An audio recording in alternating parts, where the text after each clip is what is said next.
अस्सलामु अलैकुम वरहमतुल्लाहि वबरकातुहू।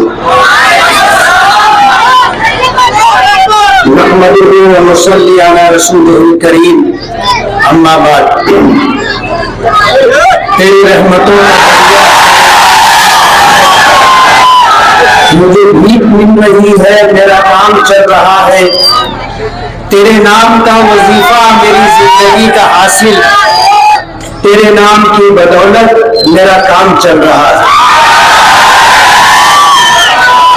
आज के इस इंतखाबी मजलिसे इत्तेहादुल मुस्लिमीन के इस बावकार तकरीब के सदर मोहतरम इलाके की मारूफ शख्सियत सईद शाह साहब, हमारे सरपरस्त अलहाज यूनुस ईसा साहब, कमालुद्दीन कमा पहलवान साहब, डॉक्टर खालिद परवेज साहब, अब्दुल मालिक साबिक मेयर, माजिद हाजी, मोहम्मद इब्राहिम इब्बू, सोहराब आजमी, यूसुफ इलियास, अमानतुल्लाह पीर मोहम्मद, जावेद कारपोरेटर, अल्ताफ धर्मवाला, अमानतुल्लाह पीर मोहम्मद, जलील जल्ला और दीगर, राजू गाइड, साजिद रशीद और स्टेज पर तशरीफ फरमा सुभाष गायकवाड़ पहलवान, Salim painter, Shahid driver, Girish board से, अल्ताफ शाह, रियाज अंबानी, इस्माइल जुम्मन, राजू फ्रूट वाले। वक्त बहुत कम है, मुझे बात तो बहुत कहनी थी, लेकिन मैं आपको चंद मिनटों में कुछ अहम बातें कहना चाहता हूं। आज हमारा मुकाबला जिनसे है जिन्होंने कांग्रेस छोड़ी, जिस पार्टी ने उनको जीरो से हीरो बनाया था, उनके साथ गद्दारी की।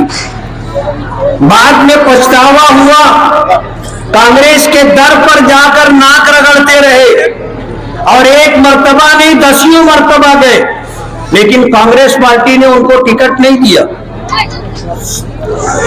अजीत दादा पवार से जाके निफाड़ में खुफिया मुलाकात करते और मुलाकात करने के बाद उनसे वादा होता है कि हम आजाद लड़ेंगे और चुनकर आने के बाद आपके साथ रहेंगे, यानी बीजेपी में जाएंगे। आप अंदाजा कर सकते हो, महाराष्ट्र के अंदर 288 एमएलए, जिसमें मैं भी हूं। अजीत दादा पवार ने किसी एमएलए को 20 करोड़ का फंड नहीं दिया। इनमें कौन से सुरखाब के पर लगे थे जो इनको 20 करोड़ का फंड दिया गया? सरकार अकलियतों की और मुसलमानों की दुश्मन है। यूपी में मदरसों का क्या हाल किया गया है, आपने अगर अखबारात पढ़े होंगे, आपको वाकफियत होगी तो आपको पता होगा।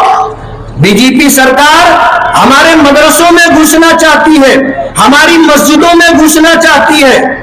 हमने तब सरकार से मांगा था कि आप हमारे मदरसों के लिए 10 लाख रुपए का फंड दो। हमने तब मांगा था कि हमारी मस्जिदों के लिए आप जो है सोनार जो है वो स्कीम हमको दो। कब हमने मांगा था? हम तो गैरतमंद मुसलमान हैं, ईमान रखने वाले मुसलमान हैं। हम मरना पसंद करेंगे लेकिन गुलामी की जिंदगी नहीं गुजारेंगे। हम मरना पसंद करेंगे लेकिन अपनी मस्जिदों में, अपने मदरसों में फिरका परस्त बीजेपी और आरएसएस की दखल अंदाजी बर्दाश्त नहीं करेंगे। हम कमाते हैं, रोज कमाते हैं, रोज खाते हैं, लेकिन हम अपनी मस्जिदों की तामीर के लिए, अपने मदरसों को चलाने के लिए कभी हमने सरकार से कोई फंड नहीं मांगा। आप बीजेपी से साजबाज करके हमारे मदरसों तक और हमारी मस्जिदों तक बीजेपी को लाने की कोशिश कर रहे हैं। ये जो पार्टी लेकर के आए थे, ये पार्टी उन्होंने मुतारफ कराया इस्लाम। जाहिर बात है, आज उस पार्टी से जो लोग जुड़ेंगे, उन्होंने नारा लगाया था इस्लाम जिंदाबाद, इस्लाम जिंदाबाद। ये वो नारा था जो बीजेपी पूरे महाराष्ट्र में चला रही है। कि मुसलमानों की तरफ से ऐसी बात सामने आए कि हिंदुओं की वोट मुत्तहिद हो जाए। ये उसी साजिश में मुब्तला है और इन्होंने ऐसा नाम लाया, इस्लाम का नाम दिया। जाहिर बात है, तुम हारोगे तो लोग फिर कल कहेंगे कि इस्लाम हार गया। आज जो लोग कह रहे हैं इस्लाम जिंदाबाद, जो आपके सियासी मुखालिफ होंगे वो कहेंगे इस्लाम मुर्दाबाद। अल्लाह जज़ाए खैर दे शहर के उलमा को, शहर के अइम्मा को, जिनसे इनको शेख रशीद साहब और उनके खानवादे को घिन आती है। उन्होंने रात के 1:30 बजे फतवा दिया कि ये नाजायज और नाकाबिले कबूल है। 24 घंटा नहीं हुआ, ये कांग्रेसी पैदाइशी कांग्रेसी थे, इस्लाम में दाखिल हुए थे और 24 घंटा नहीं हुआ इन्होंने ऐलान कर दिया कि हमारा इस्लाम से कोई ताल्लुक नहीं है। जिनको हमने झंडा और डंडा दिया था वो उसको अपने घर में संभाल करके रखे। बीजेपी अकलियतों की और खास तौर पर मुसलमानों की सख्त दुश्मन है। आज पूरे हिंदुस्तान में वक्फ की अमलाक 2 लाख एकड़ से ज्यादा जमीनें हैं। आज बीजेपी ये चाहती है कि वक्फ पर से मुसलमानों का हक खत्म हो जाए। जो वक्फ तरमीमी बिल हाउस में लाया गया था, उस वक्फ तरमीमी बिल के जरिए से सरकार ये कोशिश कर रही है कि मुसलमानों को देना तो कुछ नहीं है, लेकिन उनकी अमलाक, उनकी जायदाद, उनके मदरसे, उनकी मस्जिदें, उनके मकातिब, उनके यतीम खाने सब उनसे छीन लिए जाए। जब औकाफ हमारे बाप दादा ने, हमारे बुजुर्गों ने अल्लाह के लिए वक्फ किया था, आज उन औकाफ की जमीनों पर बीजेपी कब्जा करना चाहती है और ये उसका साथ दे रहे। मैं आपको बताना चाहता हूं कि इस हिंदुस्तान में हम मुसलमानों के खिलाफ बीजेपी जो प्रोग्राम बना रही है वो एनआरसी का प्रोग्राम, वो सीएए का प्रोग्राम है कि हम हिंदुस्तान में रह करके अपने आप को हिंदुस्तानी साबित करने के लिए सारे पेपर हमको मुहैया कराने होंगे। आसाम देख लीजिए, वहां कितने लोग हैं कि शौहर जेल में है, बीवी घर पर है, बाप जेल में है, मां घर पर है, कहीं बीवी जेल में है, शौहर घर पर है, बच्चे जेल में है, माँ बाप जो है घर पर है। यानी डिटेंशन कैंप में कितने मुसलमानों को डाल दिया गया। अल्लाह जज़ाए खैर दे हजरत मौलाना सैयद अरशद मदनी दामत बरकातहुम को। जमीयत उलमाए हिंद ने सुप्रीम कोर्ट में ये मुकदमा आज से नहीं बरसों से लड़ करके ये फैसला सुप्रीम कोर्ट से करवाया कि जो लोग आसाम में 1971 से रह रहे हैं वो गैर हिंदुस्तानी नहीं कहलाएंगे, चाहे उनके पास पेपर कम हो। ये पूरे मुल्क में एनआरसी के नाम पर मुसलमानों को गैर मुल्की बनाने की साजिश है। जाहिर बात है, हमें हिंदुस्तान से निकाल नहीं सकते, कोई मुल्क को हमें कबूल नहीं करेगा, कोई हमें पनाह नहीं देगा। हमें हिंदुस्तान में खुली और ओपन जेल में रखने का प्रोग्राम बीजेपी बना रही है और ये बीजेपी के हमने वाला हम प्याना बन करके मालेगांव के आवाम की वोटों को ले करके पूरे हिंदुस्तान के मुसलमानों को दुख और तकलीफ में डालना चाहते। मैं आपको बताना चाहता हूं कि ये आज हर 2 नंबर का काम जो शहर में हो रहा है उसकी सरपरस्ती करते हैं, उसके पार्टनर बनते हैं, उनसे हफ्ता वसूलते हैं और यही पैसा पुलाव बना करके आपको खिला रहे हैं, हराम का खुद खा रहे हैं। लोगों की आमदनी, हराम की आमदनी में पार्टनरशिप ले रहे हैं, लोगों से खोटा काम करने वालों से हफ्ता ले रहे हैं और शहर के लोगों को इसी गलत रुख पर ले जाना चाहते। मैं आपसे और आपके जरिए अपनी उन गयूर माओ और बहनों से जो आज घरों में बैठकर मेरी बात सुन रही हैं, ये पैगाम देना चाहता हूं कि ये हमारी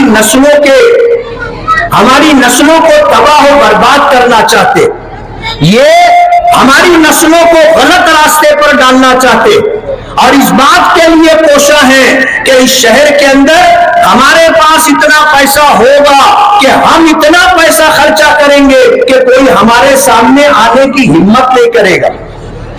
आपको अल्लाह जज़ाए खैर दे। जब 2009 में मैंने आवाज दी थी कि इस शहर में जो लोग गलत कारोबार में मुब्तला है, अगर उनके सामने मैं उम्मीदवारी कर रहा हूं तो आप मुझे ज़मीर की आवाज पर ओढ़ दो और अपनी जायज और हलाल कमाई का 1 रुपया दो, तो आपने मुझे नवाजा था। 84,000 रुपए से ज्यादा 1-1 रुपये की शक्ल में आपने मुझे दिया था। हमारा शहर पैसा लेने वाला नहीं, पैसा देने वालों का शहर है। हमारा शहर ईमानदारों का, दियानतदारों का, मेहनत कशों का, मस्जिदों मदरसों के लिए चंदा देने वालों का शहर है। हम हरामखोर नहीं है। आपको अगर ये पसंद है तो आप हरामखोरी करें। मैं आज आपसे वोट की अपील करना चाहता हूं और आपको ये बताना चाहता हूं कि अगर मेरी जात से आपको फायदा नहीं पहुंचा होगा, ऐसा हो सकता है, लेकिन मैंने कभी आपको नुकसान नहीं पहुंचाया। आज इस पूरे जो हमारा था हमारा है, जो हमारे नहीं थे नहीं है, हमने कभी उनके खिलाफ कोई नुकसान पहुंचाने वाली कार्रवाई नहीं की है। ये हो सकता है कि हमने आपकी उम्मीदों के मुताबिक काम नहीं किया होगा, लेकिन हमने कभी किसी के काम में टांग नहीं डाला। हमने नशे का कारोबार नहीं किया। हमने आपके बच्चों को नशेड़ी नहीं बनाया। हमने आपको चोरी के रास्ते पर नहीं डाला कि आप प्लास्टिक का कारखाना चलाओ और चोरी की बिजली इस्तेमाल करो और हमको हफ्ता दो। हमने कभी आपसे हफ्ता नहीं मांगा और कभी हमने इलेक्शन लड़ने के लिए किसी के पास चिट्ठी नहीं भेजी कि 5 लाख भेज दो, 10 लाख भेज दो। हम अगर लड़ते हैं तो वाले के और आप हमारे वोटर हैं, आपने हमसे कभी इस बात का मुतालबा नहीं किया दो।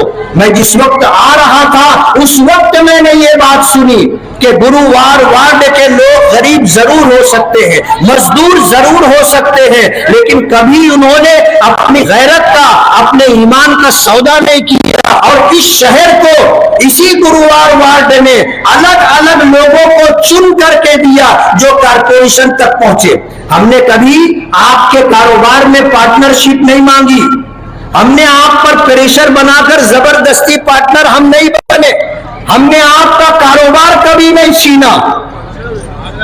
आज जिनसे हमारा आमना सामना है, आप समझ सकते हो कि जो कुछ मैंने कहा है ये सब कुछ वो कर रहे हैं, उनके लोग कर रहे हैं। और शहर के लोगों से कारोबार छीनना, उनके कारोबार में पार्टनर बनना, शहर में ओपन स्पेस के टुकड़े डाल करके सरकारी जमीनों की, नालों की भरपाई करके गैर कानूनी तरीके से जमीनों के टुकड़े बेचना, ये काम हमने कभी नहीं किया। हमने इस शहर को एक अच्छा रुख देने की कोशिश की है। इस्लाह मुआशरा के उन्वान से हमारी तहरीक थी, एक लंबी तहरीक थी। आज भी अल्हम्दुलिल्लाह हम ये चाहते हैं कि हमारा शहर जैसे मस्जिदों का, मीनारों का, मदरसों का और मकातिबे दीनिया का, उलमा का, हुफ्फाज का शहर कहलाता है, ये शनाख्त बाकी रहे। मैं आपको मुबारकबाद दूंगा कि आप अपने बच्चों को हाफिज कुरान बना रहे हैं, आप अपने बच्चों को आलिम दीन बना रहे हैं, लेकिन कुछ लोग हैं जो आपके बच्चों का मुस्तकबिल तबाह बर्बाद करने के लिए उनसे नशे का कारोबार करवा रहे, उनको नशे का आदी बना रहे हैं और थोड़ा सा ज्यादा कमाकर थोड़ा सा दे करके उनको गलत रास्ते पर 2 नंबर के काम पर डालने की कोशिश कर रहे हैं। मुझे कहना तो बहुत कुछ है। आप हमेशा उन लोगों का साथ देते रहे। मैं उनसे कह रहा हूं जिन्होंने उनका साथ दिया, उनको वोट दिया, लेकिन मैं ये कहना चाहूंगा कि तुमने चाहा ही नहीं, हालात बदल सकते। तुमने चाहा ही नहीं, ही हालात बदल सकते थे, मेरे आंसू तेरी आंखों से निकल सकते थे, 2 कदम साथ मेरे चल के तो देखा होता, खुद ब खुद तेरे ख्यालात बदल सकते थे। बहुत बहुत शुक्रिया।